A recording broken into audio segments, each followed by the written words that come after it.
Diddy is in jail on suicide watch, inside his life, behind bars. The rapper is housed at Brooklyn's Metropolitan Detention Center, a facility his lawyers have called horrific. On the morning of Friday, September 20th, Sean Diddy Combs, now known by the Bureau of Prisons as register number 37452-054, was served a 6 a.m. breakfast of cereal, fruit, and a breakfast cake. The previous day, multiple sources confirmed first to People that Combs had been placed on suicide watch at Brooklyn's Metropolitan Detention Center in the first days of his incarceration on racketeering and sex crime charges. He has pleaded not guilty to the charges. His lawyers tell People he is strong, healthy, and focused on his defense, adding in a statement Friday, he is committed to fighting this case and has full confidence in both his legal team and the truth. Representing the singer Mark Agnifilo and Tenny R.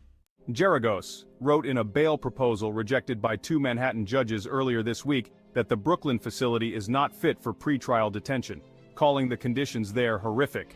Cameron Lindsay, a retired warden of MDC Brooklyn and an expert witness in corrections, tells People the rapper has a long road ahead at the Brooklyn facility. His huge celebrity status and the allegations of violence against women make him a very attractive target for assault, Lindsay says. And in the subculture, in the world of jails and prisons, to deliver a hit on somebody like him would be considered a badge of honor. Calling the facility austere and cold, the former warden adds, "Everything is planned, it's not a life." The rapper would not have access to the internet, and any outside recreational time would be spent in an enclosed area, according to Lindsay. The new surroundings appears to represent a stark shift from the music mogul's longtime celebrity life, complete with a $48 million residence and his own personal plane, which his lawyers told the court at his Tuesday, September 17th arraignment he has been trying to sell. Scott Taylor, a spokesman for the Bureau of Prisons who declined to confirm Combs' specific housing specifications to People, citing privacy, safety, and security reasons, confirms that like the other 1,217 inmates at the facility as of Friday, Combs has a 6 a.m. wake-up call and is expected to have his bed made by 7:30 a.m. Federal inmates are also subject to, at a minimum, 5 official inmate counts during every 24-hour period, and must be standing at bedside for some of those checks, per the 55-page Inmate Admission and Orientation Handbook, a paper copy of which Combs would have received when he was booked into the facility. On weekdays, lunch is served at 11 a.m. and dinner is served after the 4 p.m. head count per the handbook. Weekends and holidays are on a slightly shifted schedule. R&B singer R. Kelly was housed at MDC Brooklyn, leading up to his own 2021 federal conviction for sex crimes in the Eastern District Court of New York. His lawyer, Nicole Becker, alleges to People that guards took advantage of his celebrity status and forced him to sing.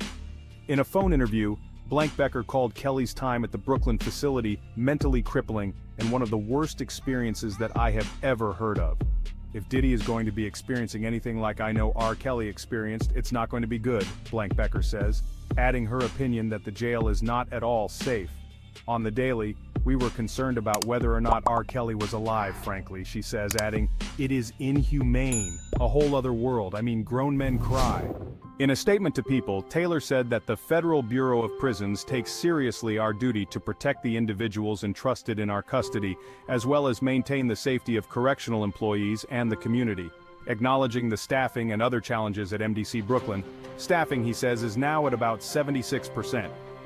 He said an urgent action team had been appointed to take a holistic look at the challenges at MDC Brooklyn, including increasing permanent staffing of correctional officers and medical staff, and addressing more than 700 backlogged maintenance requests.